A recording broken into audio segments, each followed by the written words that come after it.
Think about the worst job you've ever had. Was it really the job itself? Or was it how stressful it was, how you were treated, or how unsupported you were? Hi, my name is Lisa Souza, and I've asked Gary to join me today for the Q&A portion at the end of my presentation. You can go ahead and have a seat. Thank you.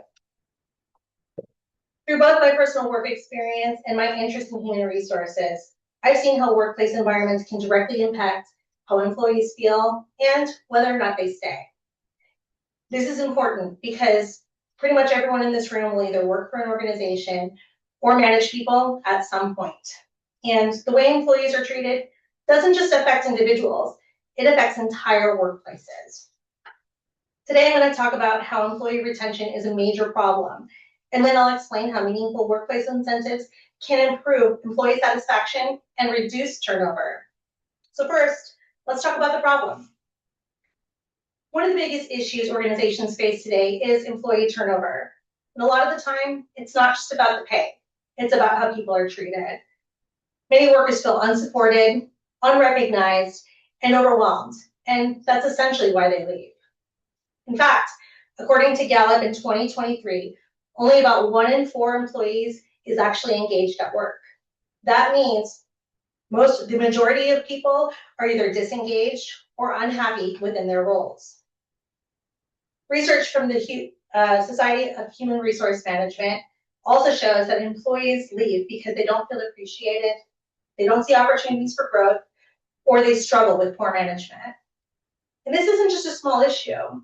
According to Pew Research Center, about 57% of workers who quit say they felt disrespected, and 63% said they left because of lack of growth opportunities.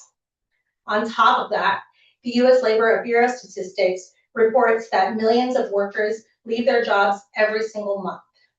So clearly, this isn't just a small individual problem. This is a widespread issue affecting the entire country. So the question becomes, what can we actually do about this? One way to fix this is by supporting employees through meaningful work incentives and creating a better work environment. This can look like flexible scheduling, recognizing employees for their work, supporting mental health, and giving real opportunities for growth. I've actually personally experienced great work incentives myself. When I was 18 years old, I worked for a restaurant called Applebee's. You might know it. And I was a trainer. Every few months, the company would organize trainer outings to things like baseball games, concerts, and even one year, they organized a giant scavenger hunt in the city of San Francisco. These types of incentives made everyone want to become a trainer. And because of that, that made our team stronger. And this wasn't some big corporate job. This is something that any company can do. I also think that things like employee appreciation events can also make a big difference. Growing up, my dad worked for IBM in California, and his company would do things like close down entire amusement parks just for the employees and their families. They also had holiday parties, and when someone would retire, they would make a big deal about it and really celebrate that person. My dad ended up staying with IBM for over 35 years. And I think that says a lot. So we can actually see the impact of these types of incentives. Research shows that well-designed incentive programs can improve performance by up to 44%. And this improvement isn't just about performance, it's about giving employees a reason to stay. For example, according to a 2025 Harvard Business Review article, companies that promote employees early are more likely to retain them because employees feel valued and they see a real future within the company. Now, some people might argue that offering these types of incentives is too expensive, when in reality, high employee turnover is also very expensive. Companies spend a lot of time and money recruiting, hiring, and training new employees. So instead of constantly replacing workers, it makes more sense to invest in keeping the employees they already have. Before I wrap things up, I'd like to open the floor for any questions. Gary, you have a question? Yes. So if employee turnover is so costly, why don't companies fix it? You know, a lot of companies actually understand the problem, but short-term costs often get in the way of progress.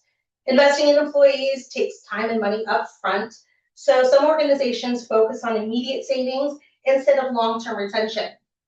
The issue is that turnover ends up costing more money over time, even if they don't see it right away. Do you have any other questions? Yeah, so how do companies know if these incentives are worth it? That's a great question. Companies can evaluate this by looking at things like retention rates, productivity, and overall engagement.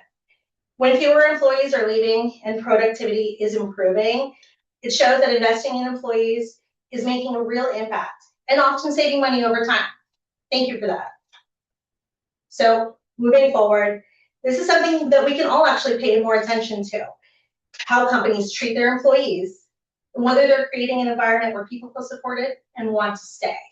You can always think of this, SREP, SREP, support and advocate for workplaces that prioritize employee well-being, recognize and appreciate your coworkers to build a positive work environment where people want to stay, encourage flexible scheduling and work-life balance, and promote the importance of investing in employees over productivity. So to bring it all together, today we talked about how employee turnover is a widespread issue, what's causing it, and how companies can improve retention by supporting employees through meaningful work incentives. And we've seen what that can look like, whether it's something as simple as recognizing an employee for their work, or something bigger, like creating experiences that make people feel more connected to their workplace. And if you think back to the worst job you ever had, it probably wasn't about the job itself. It was how you were treated, how supported you felt, and whether you felt valued. And at the end of the day, people don't just leave jobs, they leave how they're treated. And when organizations invest in their employees, everyone wins. Thank you.